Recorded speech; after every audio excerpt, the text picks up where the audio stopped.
Then he takes the pictures and he takes all the pictures to his room and lays them on his mirror.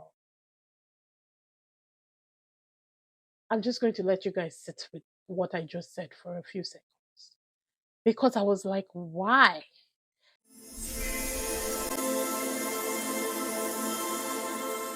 Hi people, welcome back. If it's your first time, my name is Talia Adewale and this is DISBYDEM. Today we're doing Possessed Love.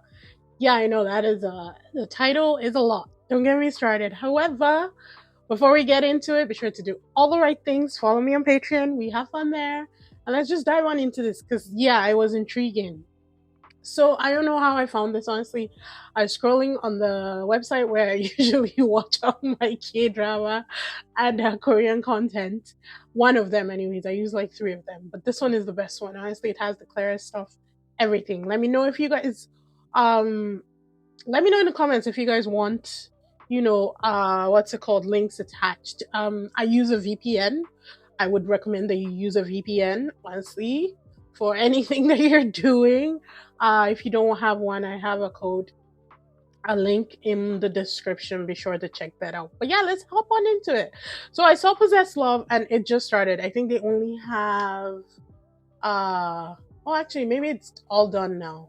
And something about it, it's the name, The Possessed Love was what caught me. Format for this is going to be reviews, people. We may do a reaction to the final choosing, but it will only be like the very final choosing. I wish they could all be reactions, guys.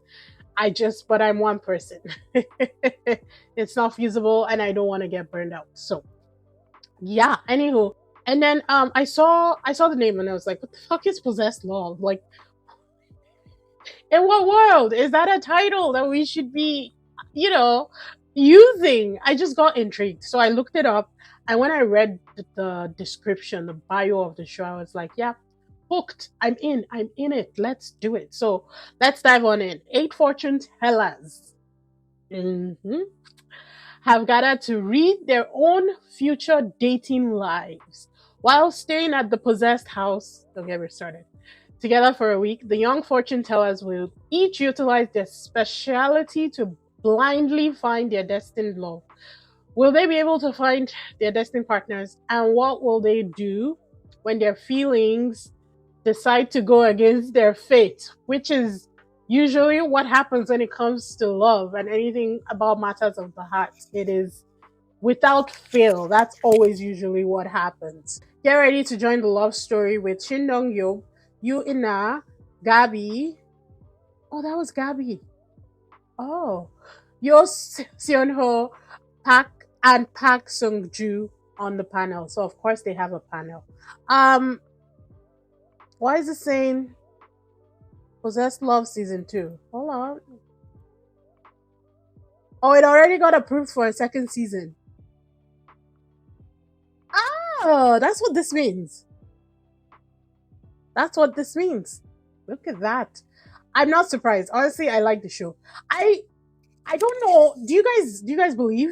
Like, do you believe? I believe that there's a greater power than myself. I'm Christian, so I believe in God.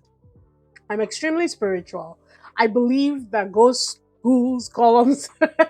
I'm kidding, but I do believe in the supernatural. Let me put it like that. I don't put any strong I don't put any strong intentions or claims on it, but I do believe in the supernatural. I believe in, for me, gut feeling. I go with my gut, and it can be classified as something other senses, tapping into the supernatural, whatever it is. I just call mine gut feeling because my gut has never steered me wrong. It's a big gut, people. It wasn't always, but it has never steered me wrong. And I believe in that. And I think for me, it's kind of like a sixth sense kind of thing. Spidey sense, if you're into comics and superhero movies. So I do believe to a certain extent. Do I believe in shamans? Saju. I've never heard of Saju before. So this was the first introduction to Saju. And tarot readings to a certain degree. Like I said, I don't put weight on it. Like, I will go for a palm reading or a tarot reading. I'm fully open to that. However, I don't play stock in what I learned from that. So it's kind of like fun for me. I just go to be entertained, and whatever they come up with, they come up with. It is what it is, right? So when I saw, fortune tellers, surgery tarot readers, I was like, this is very interesting.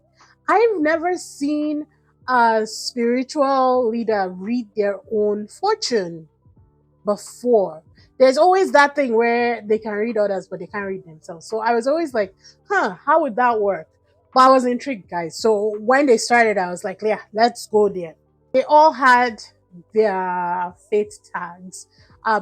They they were all told to pick. So all participants were told to choose their partners ahead of time, based solely on fate tags. So this is where it's like, okay, let's see how their fates steer them versus how their own hearts, steer them. I think that's what they were going for in this. Then we see the panel before the participants are picking.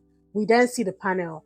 And like I said, Yoo In Na was in this. Now, I didn't know who any of the panelists were, but as soon as she came on screen, I screamed, people. When I tell you I screamed, my brother was like, "What is it?" Because we share the studio space in the house. He was like, "What?" And I was like, "No, no, no, no, no, no." And in this, honestly, having realized that she's the siren from Goblin, she was the sister, Kimchi's sister. I call her a siren because every time she turned around in Goblin, like people were just dazed. But having been saying, "Oh, I've never seen her in anything after Goblin. I don't know where she went. I didn't even recognize her. Like I knew it was her, but I wasn't sure it was her. So I had to Google and make sure that it was her. And it was. And I was like, it's meant to be. Signs upon signs upon signs upon signs. I was already hooked, people, but seeing her locked me in for good. I was so freaking excited. And I can't wait. She aged so beautifully. She is so gorgeous. I get that they do a lot of plastic surgery, but still, so beautiful. Love it. So we're introduced to the singles. For the guys, because they have to choose the fate tags ahead of time, we see the shaman Lee Hong Jo. Um, yeah, I'll talk about them in detail later on. He chose the black ox. This was very important. So we're just going to go through them real quick and then we'll, connect the dots when the time comes later on. Saju Rida Hyo Gubong. He chose Red Rooster. Saju Rida Lee J1. He chose the black rat. The shaman Park EU, so cute. He chose the Red Rooster. For the girls, we have Tarot Master Johanna. They have two Hanans in this. Mm-hmm. Johanna chose the blue ox. Tarot Master Che Hana. It's here that I realized that the CHOI is Che. Che Hana is white sheep. Saju Rida Jo Yun Ah, blue dog. Shaman Ham So Hyun, so gorgeous.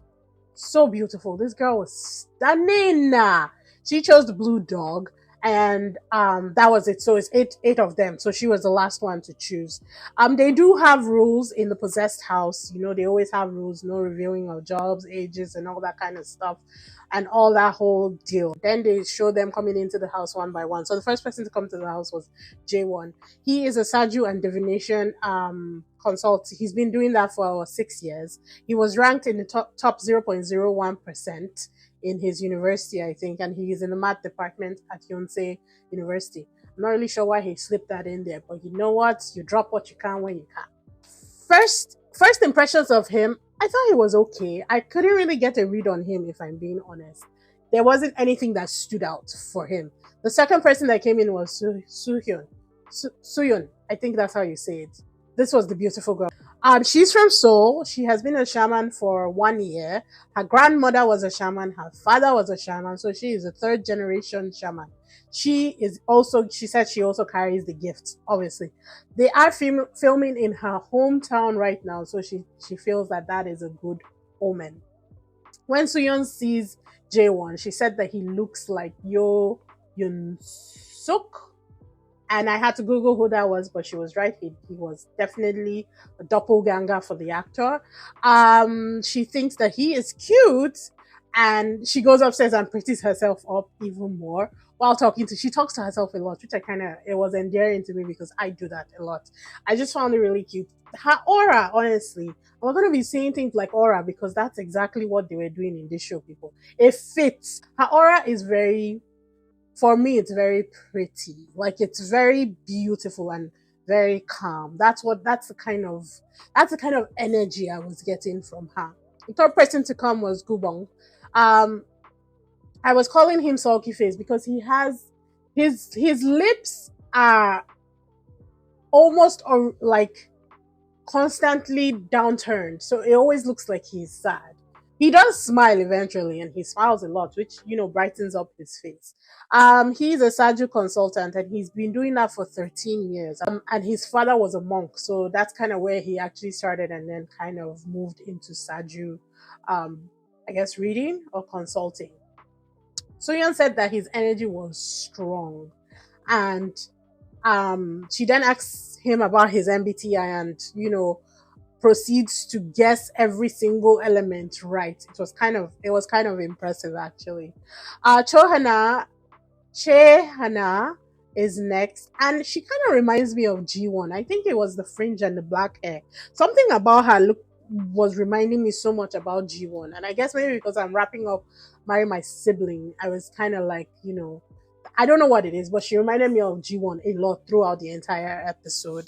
Out of nowhere, J1 asks Hannah if she sees herself crying during the filming of the show. And it was so weird. Everything is weird in this just because of the concept of the show, right? So you can read into anything that people do. And you but he then clarifies that no, he was just asking a question. But I was like, that was a very weird question to lead with. Like, of all the things that you could have said, is that really how you want to open up the conversation with somebody? I thought it was a weird question, especially if he wasn't getting a reading of her. Next was Johanna, and I might be calling her John. I know it's weird. I'll try. I think they do label her as Big Hannah, so maybe I'll swap between it because I went with JOHN because why are there two Hannahs in this? Anyways, Johanna came in and she walked down. That her entry was like the TX model. She walked like she was coming for something and she was going to get it. She's a tarot master in her first year, so she's very very new. She says that Gubong had a very strong aura, so everybody's picking up on Gubong's aura. She then bonds with her namesake, so the two of them bond about how they got their names and they talk and they kind of create their own sisterhood there. I think that comes into effect because by the end of the episode, it looks like the girls are at each other's throats. I think that's going to be very interesting to, witness in the next few episodes. Next was Park Eul. He's so cute. He's so adorable, but he's very shy. He's been a shaman for 4 years. He is in the dark field because he does exorcisms. And to look at him, you really don't think that he'll be the kind to be doing exorcisms. Um, they all like his name. They said his name is very regal and it's a very beautiful name and that it suits him. Everybody was really just gushing about his name. Next was Jo Yun Ha, and she has been doing surgery for 7 years, and she reads fortunes through paintings. So she reads people's fortunes through paintings and then gives them a visual representation of their fortune, which I kind of like actually because it'll be nice if it's good. If it's bad, oh my god! But if it's good, it'll be nice to have that just hanging as a visual representation of where things are going and where things will lead. I'm a vision board kind of person. I like to visualize where I'm going and I like to write things down. So I actually like that. I thought it was a different thing and I'd never heard that before. Last to show up was Lee Hong Jo. He gives me a weird feeling. There's just something about him that I don't know. It's unsettling is the best way that I can describe it. His aura is very unsettling to me. He's been practicing. He's been a shaman for 6 months. He said it was a spiritual calling.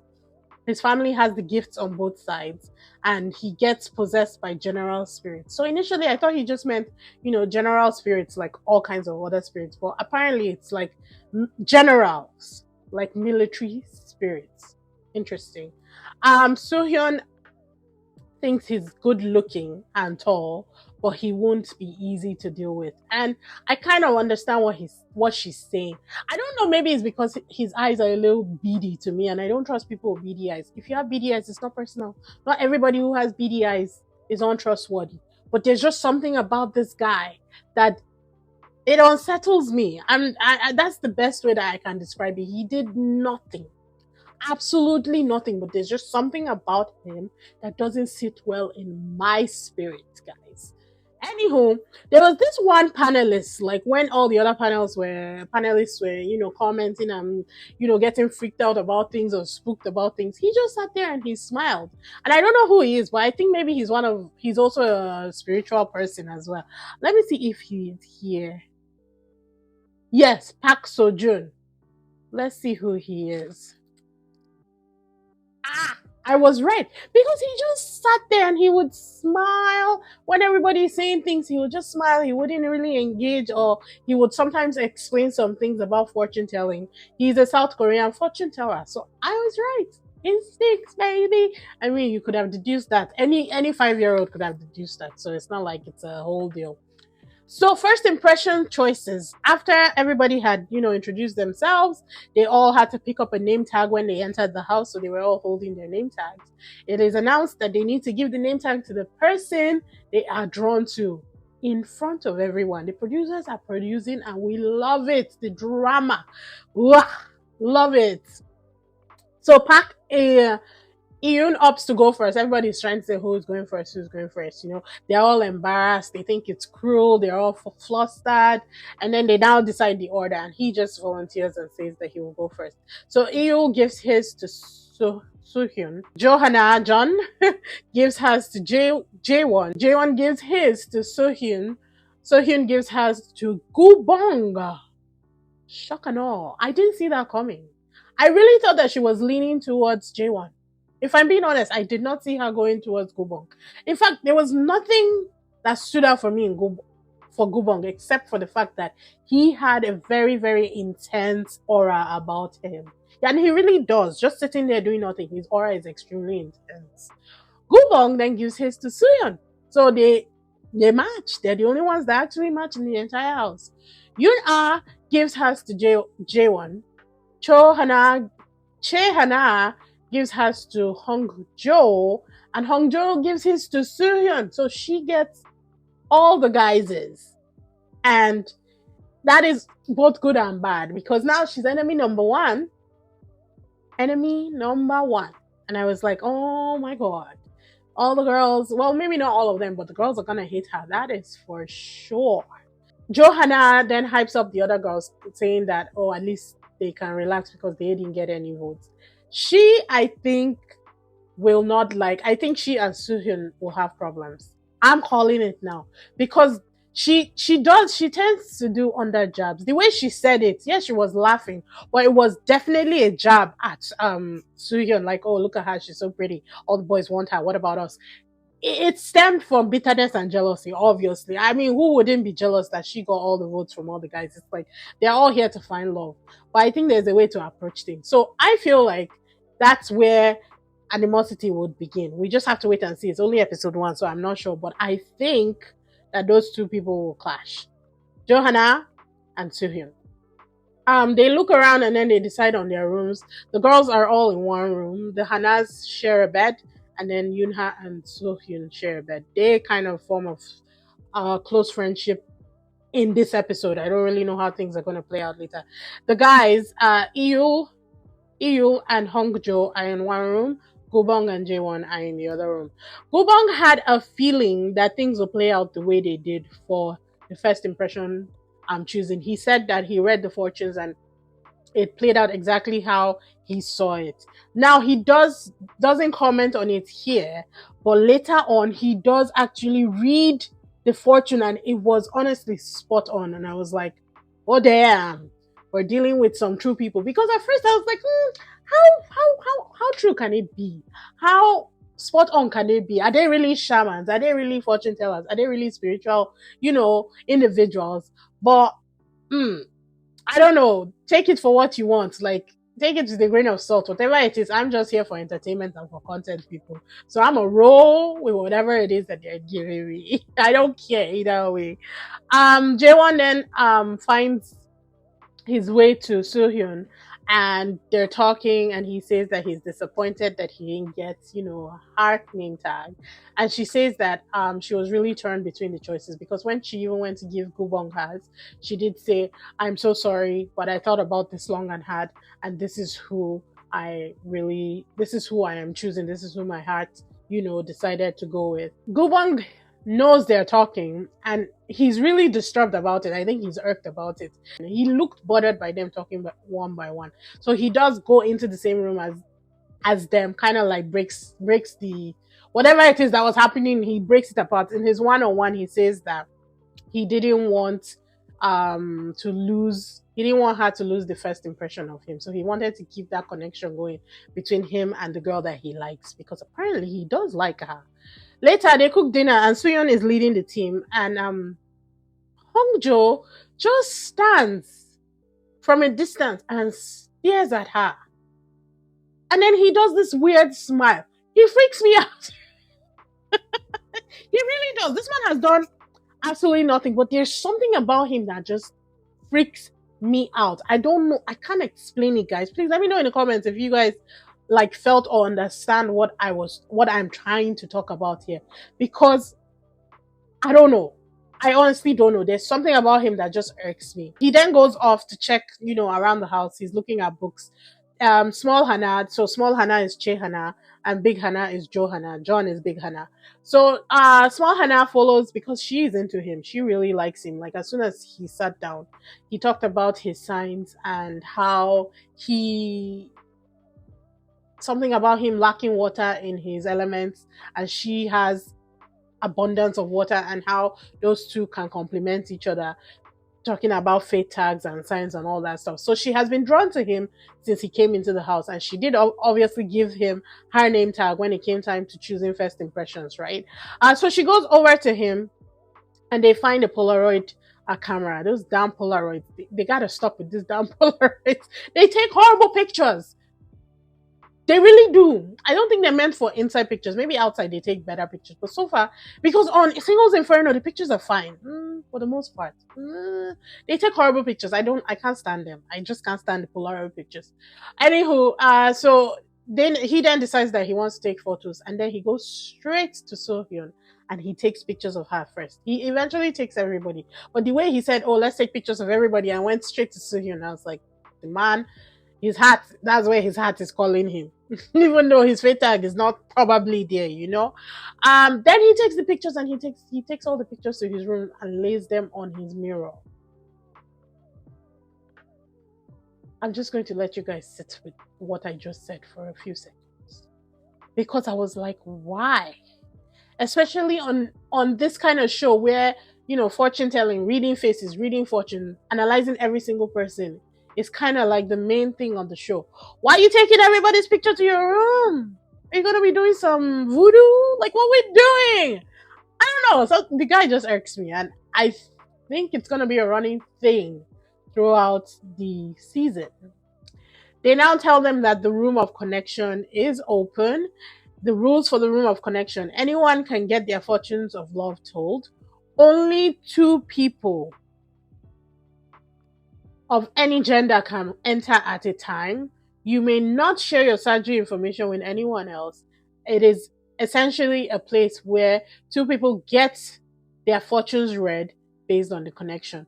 So it's still them reading their own fortunes, right? So they read each other's fortunes in there, which is kind of interesting in itself. Later that evening, they're all talking. They're sitting outside, I think, and they're just talking around the table. Big Hana and Yoon are kind of vying for Jae-won's attention. Both of them are really trying to get his attention, and there's a little bit of, how in anime they lock each other and there's those fighting arrows between them. Something like that was going on between them, but they don't really go into it. So Suhyun, in her one-on-one, she said that she had a dream that the deity and her grandmother showed up and told her that she had to go for a meeting, for a TV show. And that was her response when they asked her why she joined the show. She said initially she was angry when she woke up, but after a while she felt like, these were signs on signs on signs. And so um I think when it showed up, she decided, yes, I'm going for it because I've received the sign. Suyeon, later on in the evening, Suyeon says that she wants to go to Gubong's room, but she doesn't want to be like an old busybody. Yoon Ad then offers to go with her so that, she's like, oh, should we go together? Then we can just go together and you have a reason to go there. Gubong says that he had a feeling that they were going to come. He's really leaning into his spiritual, profession, and that's what the show is about. So I can't really fault him. Yunhaden asks him if he likes more than one person or if he's interested in any other person in the house, and he says no, he only likes one person. So she says, "That's me, right?" And he says, he didn't really say yes or no, but he said in I don't know what the word that he used, but he was kind of low key direct about it too. Yun then stands up and leaves them alone. Suyeon gets embarrassed and she runs away too. Then they gather again inside the house, in the living room, and they are drinking and eating snacks. And then they're just talking basically one on one. Then it's announced that the possessed site, so the initial site where they chose fate tags without even seeing each other, it is open, and they will choose a fated partner each night. So every night you're choosing somebody that you like. It might change here and there, but every night you make that choice. So Big Hannah is first, and she chose J1, who she had chosen from day one. Yunha is next. She chose J1, who she chose from first impression. J1 chose Soohyun, who he chose from first impression. Gubong chose Soohyun, who he chose from first impression. Eul, they don't tell us who he chose, and Hongjo, they don't tell us who he chose. Soohyun, initially, they don't tell us who she chose, and then Small Hana chose Hongjo, who she chose from her first impressions. And then back at home, they're sitting down and they get a text. So I wasn't really expecting them to get text. I really didn't know what the format of the show would be. But they get a text, and Big Hana is the first to get a text, and the text reads, "No one chose you." I was like, God damn. These producers are so mean. They just like hit you with that. Obviously, she felt some type of way, but what is she going to do about it? You now also got the same text. No one chose you. Il Yoon got the same text. No one chose you. Hong Jo gets a text, and his reads, "The Black Ox chose you." Now, not me running to the beginning of my notes to see that first fate tag choice that they made. And he had chosen the Black Ox based on fate tags alone. Chills, people. Chills. My body was like, oh, are you kidding me? That gave me chills. I'm not going to lie. Because even he was like, oh, that it scared him because it was so accurate with what he had chosen just based on the fate tag alone. They now asked him if he can guess who the Black Ox is, and he said yes, that he thinks is Che Hana, and he was right. He was so right. So knowing this now, I don't know how it's going to change his decisions moving forward. We just have to wait and see. So Small Hana got a text that White Sheep chose her. So went back to the first fate tag choices, and that's who she chose too. Double chills, people. It was crazy. What's her name? Next was Soohyun was next, and it read that she had 3 people choose her: Blue Ox, Blue Dog, and Gold Horse. Now we know who the 3 guys potentially that chose her. But initially she had 4 choices based on the first impression. So she lost one. So I'm thinking that Hongjo chose Small Hana. He switched his choices. And I wonder why. They don't really tell us who he did choose. I think we'll see that in the next episode. But I wonder why he switched his choices off Soohyun. I'm actually interested in knowing his reason. Soohyun's fate tag impression, no, Soohyun's fate tag choice was the Blue Dog, and she thinks that the Blue Dog is Gubong. J1 had 2 choices: Black Rat and Red Ox. Now we know who the two people that chose J1 are. So he, in his fate tag choice, chose the black rats. Then we see Gubong, and he is told in his text message that the red rooster chose him. And that was who he chose in his fate tag choice. It was freaky, people. It was freaky. Oh, I was very impressed. I don't know if it's produced and to what extent it is produced, but I was impressed, man. And I don't even care. At this point, I don't care. I was feeling all the goosies, and the goosies were feeling me back. So obviously, Red Rooster is Sohyun, and I think that Gubong is the blue dog. So they revealed that Sohyun did choose Gubong, and I think he is the blue dog. But they don't really tell us who it is actually. So I guess we'll get all the fate tags and the people correctly as the episodes progress. But I liked it for a first episode. I thought that they did really well. To be honest, I was very impressed, and I really liked the concept of the show because, like I said, I believe to a certain extent in all this kind of things. So, this isn't far off for me, and I'm just here for content and entertainment. And you guys know we love, and I also want to see how matters of the heart affect matters of faith. Because when love is involved, people are irrational. Like they lose all sense of sense. They lose all sense of like purpose. They just go in love and it is crazy. Go. Love it. I can't wait to see it. Now, the previews for the next episode, we do see, like I said, the girls are fighting.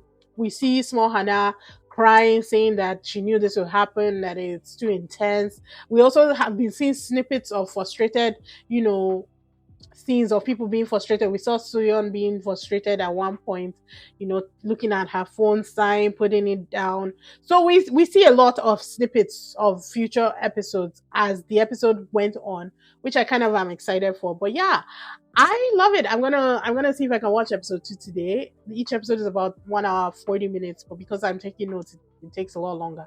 Actually, this first episode was going to be as detailed as possible because I wanted to basically build the world for you, especially for those people who are not watching, and this is how they will keep up with the show. So each episode following that will not be as detailed, but I always try to be I always try to give you guys as much information as possible without it being redundant. And so you're well informed, but you're not bored either. Hopefully, I'm getting the formula right. But yeah, be sure to do all the right things, people. Let me know if you're watching the show. Let me know what you thought. Somebody did leave a comment on the post that I had initially done on my site, and they said something about the show being cut down because of Olympics. Yeah, it was at Nihi Needs. He said, became one of my favorite dating programs. New favorite male cast is in this show after Hyung Yu. I'm not really sure who Hyung Yu is. I watched so much, I can't remember. Let me know if you know who Hyung Yu is. Unfortunately, because of the Olympics, the episodes were shortened. So a lot of the actual story was cut and eventually released through a different video. BTS from the unreleased scenes, production team, and the cast. Oh, okay. Okay. Are they only 6 episodes? I'll be trying to figure out if what I'm watching has all the episodes. Yeah. Oh. Oh. There are only 6 episodes, guys. Oh, we could have done a reaction. For 6, I could have done a reaction. Oh, I didn't know that. Okay, so there are only 6 episodes. Oh, that's nice. It's gonna be good then. It's gonna be good. I guess we can do. I will also watch the unseen bits from production. Only 6. Wow, that's not bad. That's not bad at all. I'm not mad at that at all. Okay, okay, good. The more you know. Oh, sorry, I shook you guys. Yeah, but yeah, I hope you guys enjoyed it. Be sure to do all the right things and follow on Patreon. We have fun there. There's a lot of free content there as well. I'm gonna be starting. I should have started. Yes, I do. So if you want to watch the highlights without, the watermark and the shading, just go to. I'll try and put links in each one. But yeah, go to Patreon. It's gonna be there for you. But yeah, I'll see you guys in the next one. Bye.